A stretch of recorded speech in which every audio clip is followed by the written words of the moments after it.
Juliet Skosana is an internationally trained chef with 11 years experience and has worked at 5-star establishments in and outside the country. She has also worked as a private chef, banqueting, functions and behind the hotline pass. She has a keen eye for detail and a great palate coupled with an obsession for cleanliness and good hygiene. Well, Juliet is the head chef at her own bistro, which mainly focuses on private chefing and catering. And she joins us now in studio today to tell us more about her journey as a chef and establishing her own bistro. A very good morning to you, Juliet. Thank you so much for joining us. Welcome. Thank you so much. Good morning. It's an absolute pleasure. Just take us through how your culinary journey started, how you fell in love with food and when that was. I think since I was born, because one Sunday morning my mom fell sick and there was no one to do the cooking on a Sunday.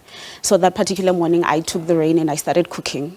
And we're cooking oxtail, but at the end of the day, it tasted like the sea. Wait. Your very first experience of cooking, you cooked oxtail? I cooked oxtails, yes. My mom fell sick and then I had to cook. But then at the end... How old were you then? I think I was about 11 or 12. 11 or 12 cooking 11 oxtail? or 12, yes. But then, by the end of the day, that dish tasted like the ocean. And the perfectionist in me wanted to do better. So that's how my passion grew. So that's how it started. And then going forward... So how did you take it further? Actually, because I come from Limpopo, the rural areas, basically. Yeah. So I didn't know there was a qualification as chefing or culinary arts or anything like that. But then as I went to varsity, I was studying logistics, and then I was introduced to the whole journey of culinary arts. That's when I left logistics for chefing. Oh, okay. Yes. Okay. Have you done any chefing, maybe internationally, just to get a glimpse or an experience of how the other menus are like? Yeah, but generally the menus are not really different. Fries are fries, lamb is lamb. Yes, but then depending on where you are, the region, then you represent the region where you are. I see, so if you are in the Arabic states, then you represent what Arabic cuisine is. When you're in South Africa, you obviously push forward South African dishes. But basically there isn't... meat is meat. Meat is the same. Yeah, no, there aren't a lot of differences in the menus. Okay. So what would you say is your speciality? My speciality, I do almost everything. I can see that. I can see this. Okay.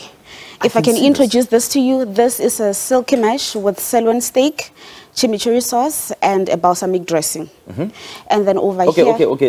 It looks so tender. What's the secret behind the tenderness? I had to season it overnight. Right. Salt, pepper, you season it overnight, and then you pan-sear it. Pan-sear? What's pan-searing? Cooking it on a pan. Okay. Is that what it's called? Yes, you're going to sear it on a pan. Right. So you cook it on a pan on high heat. Yes. This I cooked for 4 minutes for 3 minutes on each side. Okay, 3 minutes, is that it? Yeah, 3 minutes on each side, and if you can look closer, it's still pink on the inside. Yeah, I can see that. Yeah, and then that's the chimichurri sauce, which goes very well with red meat, and then the balsamic reduction. That also gives a great taste on the red meat and the mashed potatoes. And cherry on top. Lamb shank. Aha, that's my favorite. Yes, that was slow braised in red wine. Okay. For about 3 hours. And then we have the Mediterranean couscous and the caramelized... So you basically, okay, just for the benefit of those who might not understand these terms, slow braising, what does that entail? Cooking in low heat, gentle heat. You simmer it very gently. In red wine? In red wine, yes. Oh, wow, okay. In red wine, yes. Be very patient, be very gentle, because if your heat is too high... For how long? For about 3 to 4 hours. Okay. Yes. So if your heat is too high, then it becomes hard. Right. So it has to be low heat, simmer it very slowly, and then that's it. Tell me about these new methods of cooking. You have your air fryer, you have your pressure cooker. Would you use those though? Definitely, yes. I mean, we're chasing time. So in the olden days, you would cook oxtail or lamb in... Is the taste different though?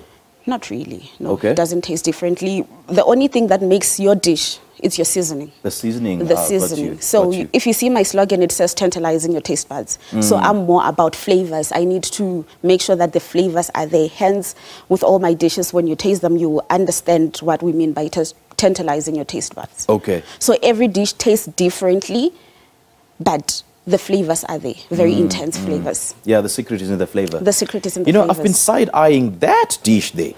I think it's couscous, or is it quinoa? That's quinoa and evo salad. Quinoa and evo salad? Yes. Okay, what's the orange crusting in between? That's a crunch. So when you make dishes, you need to represent all sorts of flavors. Got you, yeah. To say. Yeah. So it must be soft, then there must be crunch, and then there must also be some sort of a hard texture. So everything is not just mushy. So the quinoa is kind of soft, and then that is a crunch, and obviously the guacamole, it's soft. Yes, so when you bite into it, you have that crunch in it. Right, right. And I see there is that mushroom soup or mushroom sauce? I call it a mushroom sauce. No, a mushroom cream, sorry. It's a mushroom cream. Yes, that's a mushroom cream with chicken roulade, which is stuffed with spinach and mushrooms. And then the crunch there is the onion crisps. Tell me, how do you channel your life story into your food? Because we know that food describes who you are. Yes, just what we were talking about lately. It has not been an easy journey, more especially having worked abroad, and then I came back trying to find employment, and it's actually post-COVID, companies are closing down, people are getting retrenched. And for me, Juliet's Bistro has always been, the main issue for me with Juliet's Bistro was to have a culinary school in the rural areas. So when I came back and now there's no employment, then I thought, okay, this concept of having a culinary school in the rural areas, I might pack it for a while, and then let me just continue with private chefing. And then this is how it all started. Okay, what does private chefing entail? You call me to your family, and then I come cook for you and your family. Do you bring your own ingredients? It depends. We can talk about, we can go through it. If you want me to buy the ingredients, I buy the ingredients. If you want to buy the ingredients, you buy the ingredients. So you can either buy the ingredients, or I do buy the ingredients. Okay, okay. Yeah. And I suppose we cannot overemphasize the importance of cleanliness in your business, eh? Phew. I think going back to COVID, there was an issue of wash hands, sanitize, and all of that. In our industry, that has been a motto from the get-go. So we practice the HACCP principles, hazard analysis, critical control points. So we have to eliminate all the hazards at all costs, because, you know, food poisoning can land someone in hospital, and alternatively, they can die. So we make sure that we need to sanitize, we need to clean, practice FIFO, first in, first out, how we store our food. That also, it counts a lot. Okay. Yes, because you cannot obviously store fish at the bottom, at the top of the rack, way in at the bottom you put cooked food, because the juices from whatever is up there raw is going to drop into the food, and then that's cross-contamination.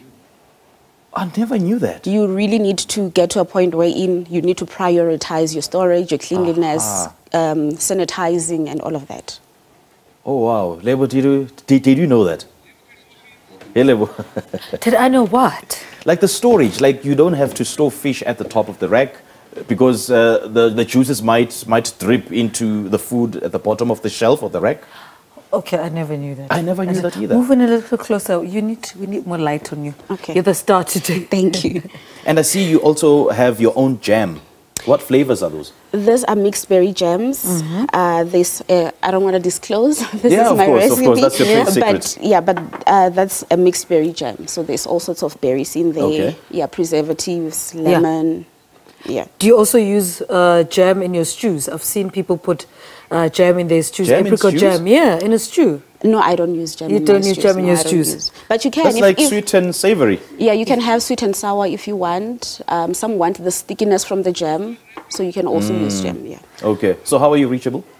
On Instagram, it's at Juliet's Bistro, and then Facebook as well, Juliet Moshapo, and then 066-166-1042.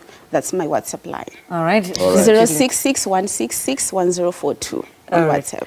All right, we have come to the end of the program. Thank you so much for spending the last 3 hours with us. Lovely chatting to Chef Juliet. Thank you for coming.